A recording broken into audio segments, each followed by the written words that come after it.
Hi Aryan. ಗಂಡಸರು ಯುಗಾದಿ ಹಬ್ಬಕ್ಕೆ ಇಸ್ಪೀಟ್ ಆಡ್ಕೊಂಡು ಎಣ್ಣೆ ಹೊಡ್ಕೊಂಡು ನಾನ್ ವೆಜ್ಜು ತಿಂತಾ ಇದ್ರೆ ನಾವು ಮಧ್ಯಾಹ್ನ ಊಟದ ಟೈಮ್ ಆದ್ರೆ ಇನ್ನೂ ಕಾಯಿ ತೋರ್ಕೊಂಡು ಕೂತಿದ್ದೀವಿ. ಪ್ರೀತಿಯ ಕಡೆಗೆ ಅನ್ಸ್ತೈತಾ? ಅನ್ನಿಸ್ತಿದ್ಯಾ?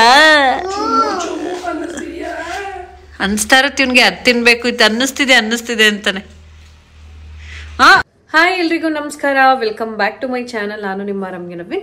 ಫ್ರೆಂಡ್ಸ್, ಇವತ್ತಿನ ವ್ಲಾಗ್ನ ಶುರು ಮಾಡ್ತಾ ಇದ್ದೀನಿ. ಈಗ ಆಲ್ಮೋಸ್ಟ್ 2-3 ದಿನದಿಂದ ವ್ಲಾಗ್ ಹಾಕಿಲ್ಲ, ಕಾರಣ ಹೇಳ್ತೀನಿ. ಸೊ ನೀವಿನ್ನು ನನ್ನ ಚಾನಲ್ನ ಸಬ್ಸ್ಕ್ರೈಬ್ ಮಾಡ್ಕೊಳ್ದೆ ನೋಡ್ತಾ ಇದ್ದೀರಾ, ಫಸ್ಟ್ ಟೈಮ್ ನೋಡ್ತಾ ಇದ್ದೀರಾ, ಹಾಗಿದ್ರೆ ದಯವಿಟ್ಟು ಸಬ್ಸ್ಕ್ರೈಬ್ ಮಾಡ್ಕೊಳ್ಳೋದನ್ನ ಮರಿಬೇಡಿ. ಸೊ ಈ ಒಂದು ವ್ಲಾಗ್ ನಿಮ್ಗೆ ಇಷ್ಟ ಆದರೆ ಲೈಕ್ ಮಾಡಿ, ಕಮೆಂಟ್ ಮಾಡಿ, ಶೇರ್ ಮಾಡಿ. ಯುಗಾದಿ ಹಬ್ಬದ ದಿನದ ವ್ಲಾಗ್ ಆದ್ರೂ ನಾನು ಶೇರ್ ಮಾಡೋಣ ಅನ್ಕೊಂಡೆ, ಆದರೆ ಯುಗಾದಿ ಹಬ್ಬದ ದಿನಾನೇ ಹುಷಾರ್ ತಪ್ಪಿದ್ರೆ ಹಿಂದಿನ ದಿನ ನೈಟಿಂದನೇ ನನಗೆ ಫುಲ್ಲು ಫೀವರು, ಕಾಫು, ಕೋಲ್ಡು.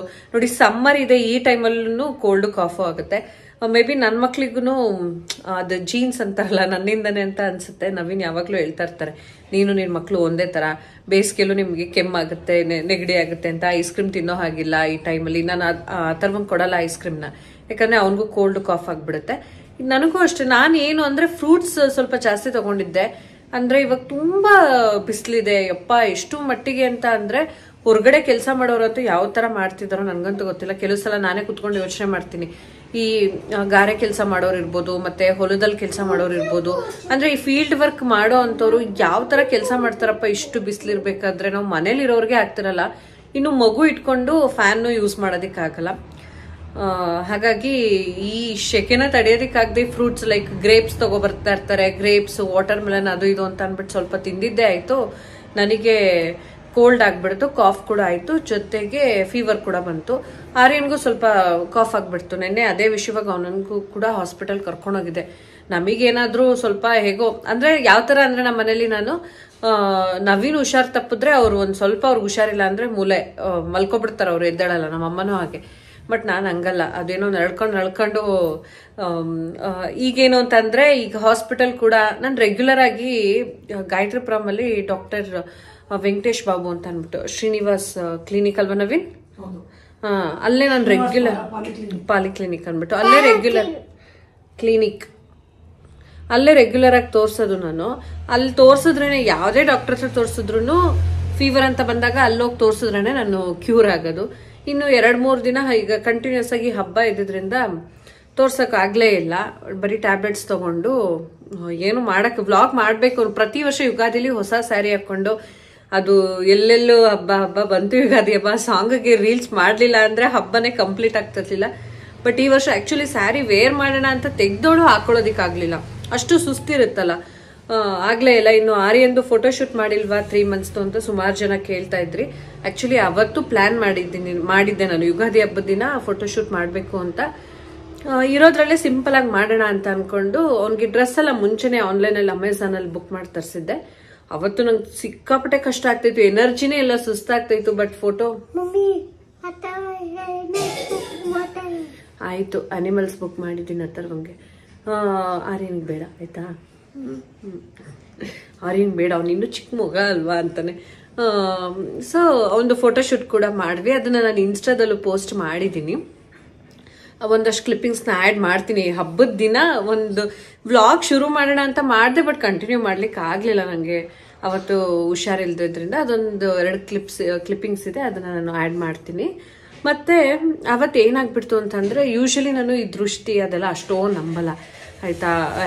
ಏನಾಗ್ಬಿಡುತ್ತೆ ಏನು ಅಂತ ಅಂದ್ಬಿಟ್ಟು ಅವ್ನು ಫೋಟೋ ಪೋಸ್ಟ್ ಮಾಡಿದ ಸ್ವಲ್ಪ ಹೊತ್ತಿಗೆ ಅವನು ಫುಲ್ಲು ರಚ್ಚೆ ಇಟ್ಕೊಳ್ಳೋದಕ್ಕೆ ಶುರು ಮಾಡಿಬಿಟ್ಟೆ, ಅಳೋದಕ್ಕೆ ಶುರು ಮಾಡ್ದೆ. ಅವ್ನು ಯಾವತ್ತೂ ಇಲ್ಲಿವರೆಗೂ ಅಷ್ಟೊಂದು ರಚ್ಚೆ ಹಿಡಿಯೋದು ಆ ಥರ ಎಲ್ಲ ಏನು ಮಾಡಿರಲಿಲ್ಲ. ನಂಗೆ ಅವಾಗ ಟೆನ್ಷನೇ ಆಗೋಯ್ತು, ಏನು ಫೋಟೋ ಪೋಸ್ಟ್ ಮಾಡಾದ್ಮೇಲೆ ಈ ಥರ ಆಯ್ತಾ ಏನು ಅಂತ ಅಂದ್ಬಿಟ್ಟು.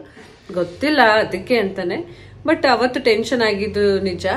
ಎವ್ರಿ ಡೇ ಅವನಿಗೆ ದೃಷ್ಟಿ ಅಂತ ಅಂದ್ಬಿಟ್ಟು ಎವ್ರಿ ನೈಟ್ ಅವ್ನು ಮಲಗೋಕ್ಕಿಂತ ಮುಂಚೆ ಅವ್ನ ದೃಷ್ಟಿ ಅಂತ ತೆಗಿತೀವಿ. ಅವತ್ತು ಸ್ವಲ್ಪ ಸ್ಟ್ರಾಂಗ್ ಆಗೇನೆ ತೆಗ್ದಿದ್ದಾಯ್ತು. ಇನ್ನು ನನಗೂ ಹುಷಾರಿಲ್ದ್ರಿಂದ ನಾನು ಬ್ಲಾಗ್ನ ಕಂಟಿನ್ಯೂನು ಮಾಡಲಿಲ್ಲ. ಅದ್ರ ನೆಕ್ಸ್ಟ್ ಡೇ ಮತ್ತೆ ಆರ್ಯನ್ಗೂ ಸ್ವಲ್ಪ ಕೆಮ್ತಾ ಇದೆ ಅಂತ ಹೇಳಿದ್ನಲ್ಲ, ಆಮೇಲೆ ಹಬ್ಬ ಆಗಿದ್ದು ಅಂದರೆ ಮಾರನೇ ಬೆಳಗ್ಗೆ ಅಂದರೆ ಮಂಡೇ ಅವನನ್ನು ಕೂಡ ಹಾಸ್ಪಿಟಲ್ ಕರ್ಕೊಂಡು ಹೋಗಿದ್ವಿ. ರೆಗ್ಯುಲರ್ ಆಗಿ ನಾವು ಅಲ್ಲೇ ಡಾಕ್ಟರ್ ಕೃಷ್ಣ ಕುಮಾರ್ ಅಂತ ಅಂದ್ಬಿಟ್ಟು ನಿರ್ಮಲಾ ಹಾಸ್ಪಿಟ್ಲಲ್ಲೇ ಇವನಿಗೂ ಅಲ್ಲೇ ಹುಟ್ಟಿದಾಗ್ಲಿಂದ ಇವನಿಗೂ ಅಲ್ಲೇ ತೋರಿಸೋದು, ಆರ್ಯನ್ಗೂ ಕೂಡ ಅಲ್ಲೇನೆ ತೋರಿಸ್ತಿರೋದು. ಸೊ ತೋರಿಸ್ಕೊಂಡು ಬಂದ್ವಿ. ಅವ್ನು ಸ್ವಲ್ಪ ಕೆಮ್ತಿದ್ದಾನೆ, ಅವನಿಗೂ ಸ್ವಲ್ಪ ಕಾಫ್ ಇದೆ. ನನಗೆ ಅಥರ್ವನ್ಗೆ ಆರ್ಯನ್ಗೆ 3 ಜನಕ್ಕೂ ಸ್ವಲ್ಪ ಕೆಮ್ಮಿದೆ ಅಲ್ವಾ ಮಗ್ನೆ? ಸೊ ಡಾಕ್ಟರ್ ಹತ್ರ ಹೋಗಿ ತೋರಿಸ್ಕೊಂಡು ಬಂದ್ವಿ. ಇನ್ನು ಇವತ್ತು ಒಂದು ಶೂಟ್ ಇತ್ತು, ಬೇಗ ಹೋಗಿ ಮುಗಿಸ್ಕೊಂಡು ಬಂದೆ. ಸ್ವಲ್ಪ ಬ್ಯುಸಿನೇ ಎಲ್ಲ ಕಡೆ. ಅದರಲ್ಲೂ ಹೆಲ್ತ್ ಸರಿ ಇಲ್ಲ, ಆರೋಗ್ಯವೇ ಭಾಗ್ಯ, ಹೆಲ್ತ್ ಇಸ್ ವೆಲ್ತ್ ಅಂತಾರೆ. ನಮ್ಗೆ ಆರೋಗ್ಯನೇ ಚೆನ್ನಾಗಿಲ್ಲ ಅಂತಂದ್ರೆ ಏನೇನು ಬೇಡಪ್ಪ, ಮಲ್ಕೊಳ್ಳೋದಕ್ಕೆ ಬಿಟ್ರೆ ಸಾಕು ಅಂತ ಅನ್ಸ್ಬಿಡುತ್ತೆ. ಬಟ್ ಈಗ ಮಗು ಇಟ್ಕೊಂಡಂತೂ ಇನ್ನೂ ಹಿಂಸೆ, ನಮ್ದೊಂದು ಜವಾಬ್ದಾರಿ ಅದು, ಹೋಗ್ಬಿಟ್ಟು ಮಲ್ಕೊಳಕ್ಕಾಗಲ್ಲ. ಸ್ವಲ್ಪ ಕಷ್ಟನೇ ಆಯ್ತು. ಈಗ ಒಂದು 2-3 ಡೇಸಿಂದ ಚೆನ್ನಾಗಿ ಜ್ವರ ಬಂದು ನನಗೆ ಆರಾಮೇ ಇರಲಿಲ್ಲ ನಾನು. ಹಾಗಾಗಿ ಒಂದು 3 ಡೇಸ್ ನಾನು ವ್ಲಾಗ್ ಹಾಕಿಲ್ಲ. ಇನ್ನು ಇವತ್ತು ಹೊಸ್ತಡ್ಕು ಎಲ್ರ ಮನೇಲೂ. ಈಗ ಮಂಡೇ ಬಂದಿರೋದ್ರಿಂದ ಹಬ್ಬ ಭಾನುವಾರ ಆಯ್ತು. ಸೊ ನೆಕ್ಸ್ಟ್ ಡೇ ಸೋಮವಾರ ಇದ್ದಿದ್ರಿಂದ ಯಾರು ಸೋಮವಾರ ಹೊಸ್ತಡ್ಕು ಮಾಡಲ್ಲ, ಎಲ್ಲ ಮಂಗಳವಾರ ಮಾಡ್ತಾರೆ. ಸೊ ಇವತ್ತು ನಮ್ಮನೆ ಹೊಸ್ತಡ್ಕು. ಮಟನ್ ತಗೊಂಡ್ ಬಂದಿದ್ದಾನೆ ಶಿವು. ಅಮ್ಮ ಮಟನ್ ಸಾಂಬಾರ್ಗೆಲ್ಲ ರೆಡಿ ಮಾಡ್ಕೋತಾ ಇದ್ದಾರೆ. ಅಥರ್ವ ಆಟ ಆಡ್ತಾ ಇದ್ದಾನೆ, ನವೀನ್ ಆರ್ಯನ್ನ ಆಟ ಆಡಿಸ್ತಾ ಇದ್ದಾರೆ. ಈಗ ಮಟನ್ ಸಾಂಬಾರ್ಗೆ ಅಮ್ಮ ಮಾಡ್ತಾ ಇದ್ದಾರೆ. ಸ್ವಲ್ಪ ಲೇಟೇ ಆಯಿತು, ಏನಾದರೂ ಹೆಲ್ಪ್ ಮಾಡ್ಬೇಕೀಗ. ಮಟನ್ ಸಾಂಬಾರ್ ಯಾವ ಥರ ಮಾಡ್ತಾರೆ ಏನು, ಅಮ್ಮ ಮಾಡೋ ಮಟನ್ ಸಾಂಬಾರ್ ಯಾವ ಥರ ಅಂತ ರೆಸಿಪಿನ ಕೂಡ ನಾನು ಶೇರ್ ಮಾಡ್ತೀನಿ. ಫ್ರೆಂಡ್ಸ್, ಇದು ಯುಗಾದಿ ಹಬ್ಬದ ದಿನದ ವ್ಲಾಗು. ಜಸ್ಟ್ ಒಂದು 2-3 ಕ್ಲಿಪ್ಪಿಂಗ್ಸ್ ತೊಗೊಂಡಿದ್ದೆ ಅಷ್ಟೇ. ಆಗಲೇ ಹೇಳಿದ್ನಲ್ಲ, ವ್ಲಾಗ್ ಕಂಟಿನ್ಯೂ ಮಾಡ್ಲಿಕ್ಕೆ ಆಗಲಿಲ್ಲ. ಯುಗಾದಿ ಹಬ್ಬ ಅಂತ ಅಂದರೆ ಎಲ್ಲರೂ ಮನೇಲೂ ಹೋಳಿಗೆ ಅಂತ ಸ್ಪೆಷಲ್. ಅಮ್ಮನೂ ಕೂಡ ಹೋಳಿಗೆ ಮಾಡಿದ್ರು. ಜೊತೆಗೆ ಏನಂತ ಅಂದರೆ ಎವ್ರಿ ಇಯರ್ ಯುಗಾದಿ ಹಬ್ಬದಲ್ಲಿ ಎಡೆ ಮಾಡ್ತೀವಿ ನಾವು ಡ್ಯಾಡಿಗೆ ಅಂತ ಅಂದ್ಬಿಟ್ಟು.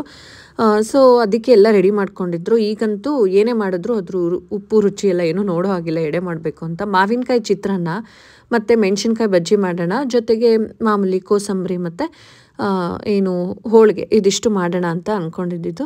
ಅಮ್ಮ ಬೆಳಿಗ್ಗೆನೇ ಎದ್ದು ಒಬ್ಬಟ್ಟಿಗೆಲ್ಲ ರೆಡಿ ಮಾಡಿ ಆಲ್ಮೋಸ್ಟ್ ನಮ್ಮನೆ ಒಂದು 9:30-10 o'clock ಅಷ್ಟರಲ್ಲಿ ಎಡೆ ಎಲ್ಲ ಮಾಡೇ ಆಗಿತ್ತು. ಈಗ ಒಬ್ಬಟ್ಟೆಲ್ಲ ಮಾಡಿಟ್ಟಿದ್ರಲ್ಲ, ಅದನ್ನು ದೇವ್ರ ಮುಂದೆ ಇಟ್ಟು ದೇವ್ರಿಗೂ ಕೂಡ ದೀಪ ಎಲ್ಲ ಹಚ್ಚಿ ನೈವೇದ್ಯ ಎಲ್ಲ ಮಾಡಿ ಈಗ ಎಡೆಗೆ ಅಂತ ಅಂದ್ಬಿಟ್ಟು ಈ ಥರನೇ ನಾವು ಇಡೋದು. 2 ಎಲೆ ಇಟ್ಬಿಟ್ಟು ಪ್ರತಿ ವರ್ಷ ಇದೇ ಥರ ನಾವು ಎಡೆ ಅಂತ ಅಂದ್ಬಿಟ್ಟು ಮಾಡೋದು. ಅಮ್ಮನಿಗೆ ಅದೊಂದು ದೊಡ್ಡ ಜವಾಬ್ದಾರಿ. ಅದನ್ನು ಬೇಗನೆ ಮುಗಿಸಿದ್ರು, ಅವ್ರು ಫುಲ್ ರಿಲೀಫ್ ಆದರು. ಹಬ್ಬ ಅನ್ನೋ ಕೆಲಸ ಟೆನ್ಷನ್ನು, ಎಡೆ ಮಾಡಬೇಕು ಅನ್ನೋದು ಇನ್ನೊಂದು ಥರ ಟೆನ್ಷನ್, ಅದೇನೋ ಆಯಿತು. ನೆಕ್ಸ್ಟ್ ಆರ್ಯನಿಗೆ ಫೋಟೋಶೂಟ್ ಮಾಡಬೇಕು 3 monthsದು. ಈಗ ಆಲ್ರೆಡಿ ಅವನಿಗೆ 3.5 months. ಬಟ್ ನಾವು 3 monthsದು ಫೋಟೋಶೂಟ್ ಮಾಡೇ ಇರಲಿಲ್ಲ ಅಲ್ವಾ, ಹಾಗಾಗಿ ನಾನು ಯುಗಾದಿ ಥೀಮಲ್ಲೇ ಮಾಡೋಣ ಅಂತ ಅಂದ್ಬಿಟ್ಟು ಈ ಒಂದು ಔಟ್ಫಿಟ್ ಅವ್ನದ್ದು ಏನಿದೆ ಅದನ್ನು ನಾನು ಅಮೆಝಾನಲ್ಲಿ ಆರ್ಡರ್ ಮಾಡಿದ್ದೆ. ಅದು ಬಂದು ಆಲ್ರೆಡಿ ಒಂದು 10-12 ಡೇಸೇ ಆಗಿತ್ತು.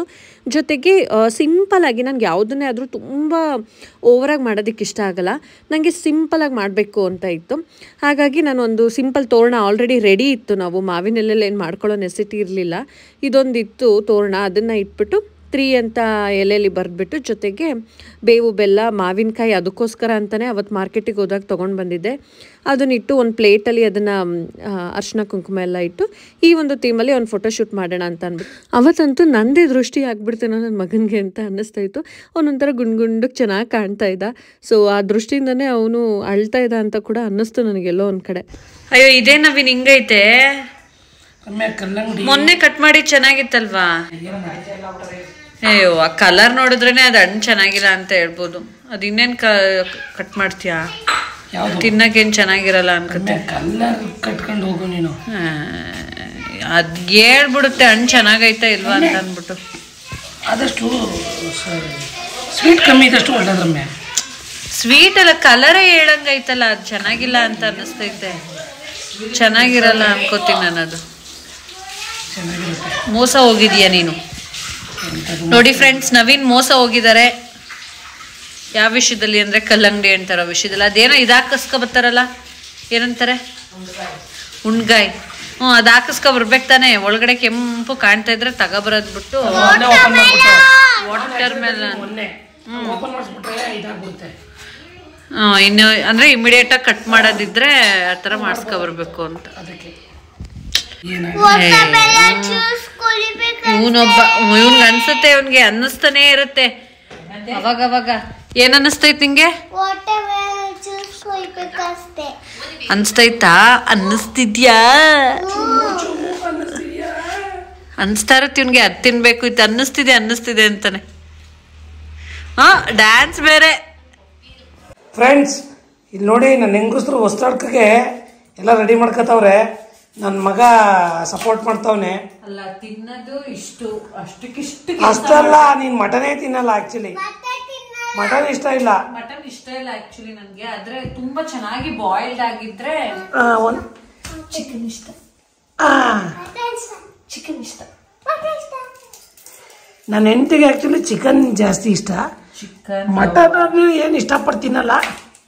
ಅಂದ್ರೆ ಅದು ತುಂಬಾ ಚೆನ್ನಾಗಿ ಬಾಯ್ಲ್ ಆಗಿರ್ಬೇಕು. ಬಾಯ್ಲ್ ಇಟ್ರೆ ಕರ್ಗೋಗ್ಬೇಕು, ಒಂಥರ ಮೂಳೆ ಮೂಳೆ ತರ ಇರುತ್ತಲ್ಲ, ಅದೆಲ್ಲ ನಂಗೆ ಇಷ್ಟ ಆಗೋದಿಲ್ಲ.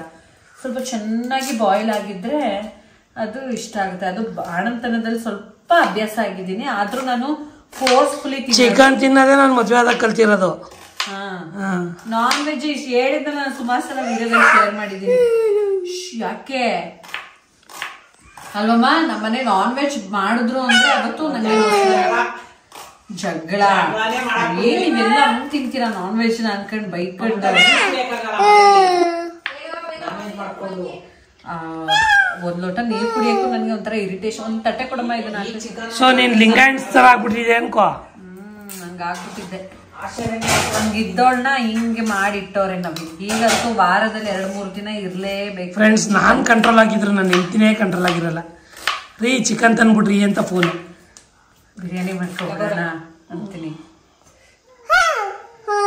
ಇವತ್ತು ನಾನು ಮಟನ್ ಸಾಂಬಾರ್ ರೆಸಿಪಿ, ನನಗೆ ನಿಜವಾಗ್ಲೂ ಮಟನ್ ಸಾಂಬಾರ್ ಮಾಡೋದಿಕ್ ಬರಲ್ಲ. ನನ್ನ ಹೆಂಡತಿಯಿಂದ ನನ್ನ ಮಗ ಅಲ್ಲ, ನನ್ನಿಂದ ನನ್ನ ಮಗನೂ ಕಲ್ತ್ಕೊಂಡ್ಬಿಟ್ಟವನೀಗ. ಡ್ಯಾಡಿ ಚಿಕನ್ ಬೇಕು ಅಂತಾನೆ. ಮಟನ್ ಸಾಂಬಾರ್ ನಾನು, ಯಾಕಂದ್ರೆ ನಾನು ಮಟನ್ ಇಷ್ಟಪಡಲ್ವಲ್ಲ, ಏನಾದ್ರೂ ನೋಡ್ಕೊಂಡು ಆತರ ಮಾಡ್ಲೇಬೇಕು ಅಂದಾಗ ಮಾಡೋದು. ಇವತ್ತು ನಮ್ಮ ಅಮ್ಮನ ಹತ್ರ ಮಟನ್ ಸಾಂಬಾರ್ ರೆಸಿಪಿನ ನಾನು ಕಲಿತಿದ್ದೀನಿ, ಜೊತೆಗೆ ನಿಮ್ ಜೊತೆನೂ ಶೇರ್ ಮಾಡ್ತೀನಿ ಯಾವ ತರ ಮಾಡ್ತಾರೆ ನಮ್ಮಮ್ಮ ಮಟನ್ ಸಾಂಬಾರ್ ಅಂತ. ನನ್ನ ಮಗನ ಮುಂದೆ ಬರೀ ನಾವೇನು ಚಿಕನ್ ತಗೊಬನ್ನಿ ಅಂತ ನಾನು ಹೆಂಡತಿ ಹೇಳಿದ್ರೆ ಸಾಕು, ಆಗ್ಲೇ ರೆಡಿ ಆಗ್ಬಿಟ್ಟಿರ್ತಾರೆ. ಡ್ಯಾಡಿ ಹೋಗೋಣ ಚಿಕನ್ ತರಕ್ ಹೋಗೋಣ ಅನ್ಕೊಂಡು. ಎಷ್ಟು 1 kg ಇರ್ತಾರೆ. 1 kg ಚಿಕನ್ ತರೋಣ ಅಂತಾನೆ. ಪಪ್ಪ ಚಿಕನ್ ತರಕ್ ಹೋಗೋಣ. ಎಷ್ಟು ತರೋಣ? 2 kg. ಆಕ್ಚುಲಿ ಜೀವಿತ್ ಹಾಸ್ಟೆಲ್ ಇಂದ ಬಂದಿದ್ದಾನೆ. ಅವನು ಸಂಜೆ ಬರ್ತಾನೆ ಮನೆಗೆ. ಕಣ್ಣೀರ್ ಶುರು ಆಯ್ತು. ರಾತ್ರಿ ನಮ್ಮಮ್ಮ ಮಾಡೋ ಬಿರಿಯಾನಿ ಫುಲ್ ನಮ್ಮ ಫ್ಯಾಮಿಲಿ ಫೇಮಸ್. ಅವನು ಅಜ್ಜಿ ಮಾಡೋ ಬಿರಿಯಾನಿ ತಿನ್ಬೇಕು ಅಂತ ಅಂದಾನೆ. ಅವ್ರ ಮನೇಲೂ ಇವತ್ತು ಮಟನ್ ಸಾಂಬಾರೇನೆ. ಹನುಮಂತು ಪಲಾವ್ ಹೆಂಗ್ ಫೇಮಸ್ ಹಂಗೆ ಕಲಮ್ಮನ್ ಬಿರಿಯಾನಿ ಫೇಮಸ್ ನಮ್ಮ ಫ್ಯಾಮಿಲಿಲಿ. ಇದ್ ಯಾವ ಚಾಕು ಕರೆಕ್ಟ್ ಆಗಿ ಇದೆ ಆಗ್ತಾ ಇಲ್ಲ. ಕಲ್ಲಂಗಡಿ ಕಟ್ ಮಾಡೋದಲ್ಲ ಚೆನ್ನಾಗಿದೆ. ಅದೆಲ್ಲಮ್ಮ ಅದು ಕಣ್ಣಲ್ಲಿ ನೀರ್ ಬೇರೆ ಬರ್ತದೆ ನಮ್ಗೆ. ಈ ಅಡ್ಗೆ ಮಾಡ್ಬೇಕಾದ್ರೆ ಮೋಸ್ಟ್ ಡಿಫಿಕಲ್ಟ್ ಪಾರ್ಟ್ ನನಗೆ ಈರುಳ್ಳಿ. ಚಾಕು ಯಾಕೆ ಕಪ್ಪಾಗಿದೆ ಅಂತ ಕೇಳ್ಬೇಡಿ. ಯಾಕೆ ಕಪ್ಪಾಗಿದೆ ಅಂತ ಸಾಂಬಾರ್ ದೃಷ್ಟಿ ತೆಗೆದು ಕಪ್ಪಾಗಿದೆ. ದೃಷ್ಟಿ ತೆಗೆದ್ರೆ ಹೆಂಗಾಯ್ತದ? ಅದನ್ನ ಈರುಳ್ಳಿ ಕಟ್ಟೆ ಮಾಡಕೈತಲ್ಲ, ಚಾಕನ್ನ ಕಾಯಿಸ್ಬಿಟ್ಟು ಸಾಂಬಾರ್ಗೆ ಹಚ್ಬಿಟ್ಟಿರ್ತಾರೆ.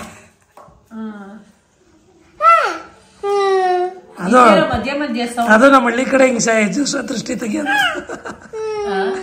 ದೃಷ್ಟಿ ತೆಗಿಯೋದಕ್ಕೆ ಸಾಂಬಾರ್ಗೆ. ಸಾಂಬಾರ್ ದೃಷ್ಟಿ ತೆಗೆಯೋದು ಆಗೆಲ್ಲ ಕುಡ್ಲು ಹಳ್ಳಿ ಕಡೆ. ನಂಗೆ ಊರ್ಗ್ ಹೋದ್ರೆ ಅವರೆಲ್ಲ ಕುಡ್ಲುನ ಒಂಥರ ಚಾಕು ಯೂಸ್ ಮಾಡಲ್ಲ, ಆರಾಮಾಗಿ ಕುಡ್ಲಲ್ಲಿ ತರಕಾರಿ ಕಟ್ ಮಾಡೋದು. ನಮ್ಗೆ ಅದನ್ನ ಯೂಸ್ ಮಾಡಕ್ ಬರಲ್ಲ. ಟವಲ್ ಎಸಿತೀಯ ಸ್ವಲ್ಪ. ಈ ಚಾಕು ತಗೋ. ನಮ್ಗೆ ಇದ್ರಲ್ಲಿ ಕಟ್ ಮಾಡಕ್ ಆಗ್ತಿಲ್ಲ. ಕುಡಿಲಿ, ನಾನು ಕಟ್ ಮಾಡ್ತೀನಿ.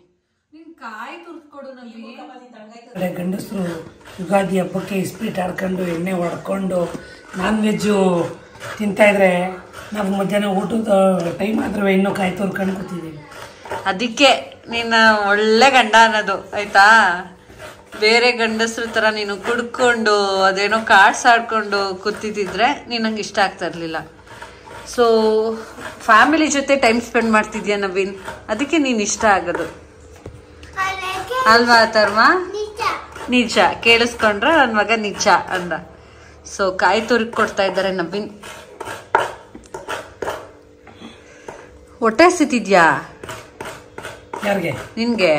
ಅದೇನೇನು ತಿಂದಲ್ಲ ನವೀನ್ ಈಗ ತಾನೆ? ಕಲ್ಲಂಗಡಿ ಹಣ್ಣು ತಿಂದೆ, ಕಲ್ಲಂಗಡಿ ಹಣ್ಣು ಜ್ಯೂಸ್ ಕುಡ್ದೆ, ನೀರು ಕುಡ್ದೆ, ಮತ್ತೆ ಟೀ ಕುಡ್ದೆ, ಆಮೇಲೆ ದೋಸೆ ತಿಂದೆ, ಅವರೆಕಾಳ್ದು ಮಿಕ್ಸರ್ ತಿಂದೆ.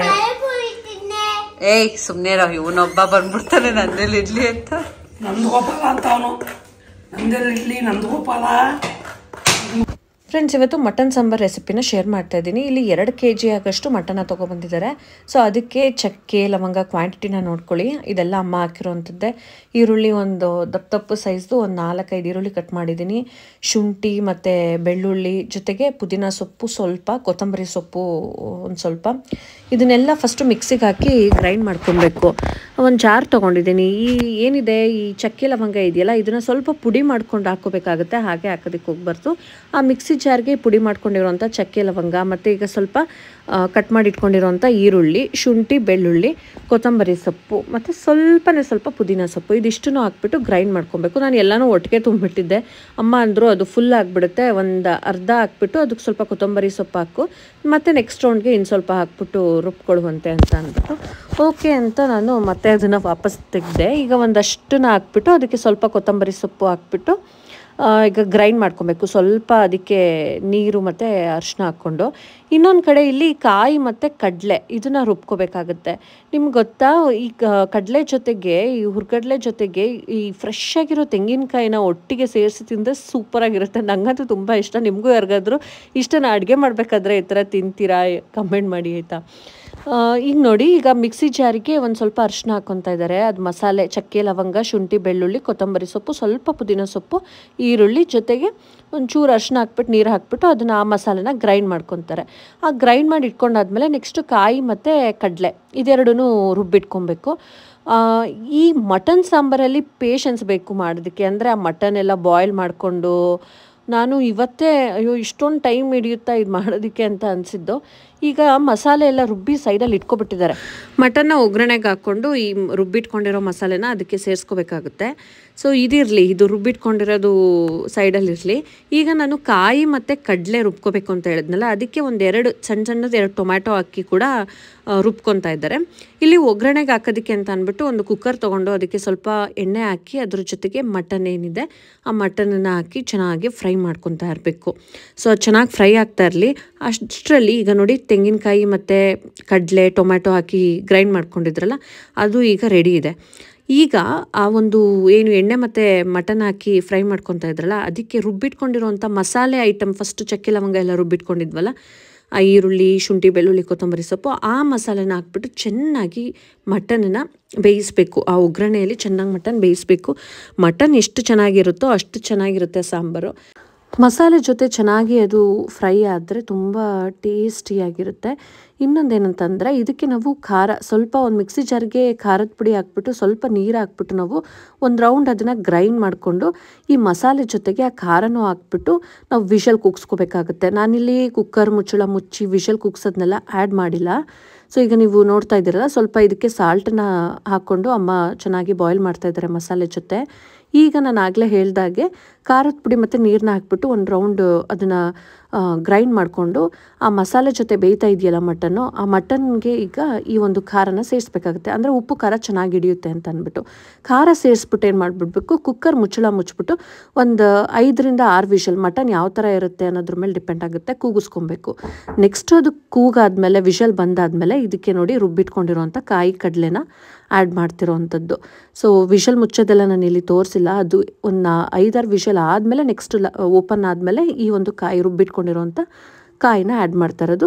ಸೊ ಫ್ರೆಂಡ್ಸ್, ಇದನ್ನು ಚೆನ್ನಾಗಿ ಬಾಯ್ಲ್ ಮಾಡಿದ್ರೆ ಮಟನ್ ಸಾಂಬಾರ್ ರೆಡಿ. ಊಟ ಎಲ್ಲ ಮಾಡಿ ನನಗೇನು ಅಷ್ಟೊಂದು ಊಟ ಎಲ್ಲ ಸೇರಲಿಲ್ಲ ಫ್ರೆಂಡ್ಸ್. ನಂಗೆ ಹೇಳಿದ್ನೆಲ್ಲ ಸ್ವಲ್ಪ ಫೀವರ್ ಇತ್ತು ಅಂತ ಅಂದ್ಬಿಟ್ಟು ಯಾಕೋ ನಂಗೆ ಆರಾಮಂತಾನೆ ಅನ್ನಿಸ್ತಾ ಇರಲಿಲ್ಲ. ನಿದ್ರೆ ಮಾಡಿದ್ದೆದ್ದೆ. ಎದ್ದಾದ್ಮೇಲೆ ಯಾಕೋ ಸುಸ್ತಾಗ್ತಾ ಇದೆ ಅಂತ ಅನ್ನಿಸ್ತು. ದಿನ ಇದೇ ಥರ ಹೋಗ್ತಾ ಇದ್ದರೆ ನನಗೆ ಮಗು ನೋಡ್ಕೊಳ್ಳೋದಕ್ಕೂ ಕಷ್ಟ ಆಗುತ್ತೆ, ನಾನು ಬೇರೆ ಎಲ್ಲ ಕೆಲಸ ಮಾಡ್ಕೊಳ್ಳೋದಕ್ಕೂ ಹಿಂಸೆ ಆಗುತ್ತೆ ಅಂದ್ಬಿಟ್ಟು ಓಕೆ ಡಾಕ್ಟರ್ ಇದ್ದಾರೆ ಅಂತ ಕಾಲ್ ಮಾಡಿದ್ದೆ. ಇದ್ದಾರೆ ಅಂತ ಹೇಳಿದ್ರು. ಹಾಗಾಗಿ ನವೀನ್ ಈಗ ನನ್ನ ಹಾಸ್ಪಿಟಲ್ ಕರ್ಕೊಂಡು ಹೋಗ್ತಾ ಇದ್ದಾರೆ. ನಮ್ಮ ಬಾಲನೂ ನಮ್ಮ ಜೊತೆ ಬರ್ತಾ ಇದೆ, ಅಥರ್ವ. ಅವ್ನು ಬರ್ದೆ ಅಂತೂ ಇರಲ್ಲ, ಕೂತ್ಕೊಂಡು ಶೂ ಹಾಕೋತವನ್ನೆಲ್ಲೋ ಯಾಕೋ ಬೇಕೀಗ ಶೂಸ್ ಅಂತಂದರೆ ಹಾಕೊಂಡು ಕೂತಿದ್ದ. ಹಾಗೆ ಜೀವಿತ ಹಾಸ್ಟೆಲಿಂದ ಬಂದಿದ್ದ ಅಂತ ಹೇಳಿದ್ನಲ್ಲ, ಅವ್ನು ಅಂಗಡಿಗೆ ಹೋಗ್ಬಿಟ್ಟೇನೋ ಹಾಲು ಮೊಸರು ತೊಗೊಂಡು ಹೋಗ್ತಿದ್ದಾನೆ. ಈಗ ನಾವು ಗಾಯತ್ರಿಪುರಂ ಕಡೆಗೆ ಹೋಗ್ತಾ ಇದ್ದೀವಿ. ನಮ್ಮ ಮನೆಯಿಂದ ಸ್ವಲ್ಪ ತೀರಾ ಹತ್ತಿರ ಏನಿಲ್ಲ, ಒಂದು 6-7 ಕಿಲೋಮೀಟ್ರ್ ಆಗುತ್ತೆ. ಅಲ್ಲಿ ಹಾಸ್ಪಿಟಲ್ ಇರೋದು, ಅಂದರೆ ನನಗೆ ಅಡ್ಜಸ್ಟ್ ಆಗುವಂಥ ಹಾಸ್ಪಿಟಲು. ಆ ಡಾಕ್ಟರ್ಗೆ ಒಂಥರ ಫ್ಯಾಮಿಲಿ ಡಾಕ್ಟರ್ ಥರ ಆಗಿಬಿಟ್ಟಿದ್ದಾರೆ ಅವರು. ಅಲ್ಲೇ ತೋರಿಸ್ಬೇಕು ಅಂತ ಅಂದ್ಬಿಟ್ಟು ಅದೇ ಹಾಸ್ಪಿಟಲ್ಗೆ ಈಗ ನಾನು, ನವೀನ್, ಅಥರ್ವ 3 ಜನ ಹೋಗ್ತಾ ಇದ್ದೀವಿ. ಹಾಸ್ಪಿಟಲ್ಗೆ ರೀಚ್ ಆದ್ವಿ. ಪೇಷಂಟ್ಸ್ಗಳಂತೂ ಯಾವಾಗಲೂ ಇದ್ದೇ ಇರ್ತಾರೆ ಇಲ್ಲಿ. ಅಷ್ಟು ಫೇಮಸ್ ಈ ಡಾಕ್ಟ್ರು. ಮತ್ತು ತುಂಬ ಚೆನ್ನಾಗೂ ಕೂಡ ನೋಡ್ತಾರೆ. ನನಗೆ ಸ್ವಲ್ಪ ಇಂಜೆಕ್ಷನ್ ತೊಗೊಳ್ಳೇಬೇಕಿತ್ತು, ಹಾಗಾಗಿ ಇಂಜೆಕ್ಷನ್ನ ಕೊಡ್ತಾಯಿದ್ದಾರೆ. ಸೊ ಸಾಕಾಗಿಬಿಟ್ಟಿತ್ತು ನನಗೂ 3 ಡೇಸಿಂದ ನರಳಿ ಫೈನಲಿ ಅಟ್ಲೀಸ್ಟ್ ಇಂಜೆಕ್ಷನ್ ತೊಗೊಂಡ್ರೆ ಸ್ವಲ್ಪ ಆರಾಮಾಗ್ತೀನಿ ಅಂತ ಅನಿಸ್ಬಿಟ್ಟು ಇಂಜೆಕ್ಷನ್ ತೊಗೋತಾ ಇದ್ದೀನಿ. ಫ್ರೆಂಡ್ಸ್, ಇಲ್ಲಿಗೆ ಈ ಒಂದು ದಿನದ ವ್ಲಾಗ್ನ ನಾನು ಏನು ಮಾಡ್ತೀನಿ, ಮತ್ತೆ ನೆಕ್ಸ್ಟ್ ವ್ಲಾಗಲ್ಲಿ ಸಿಗ್ತೀನಿ. Thank you.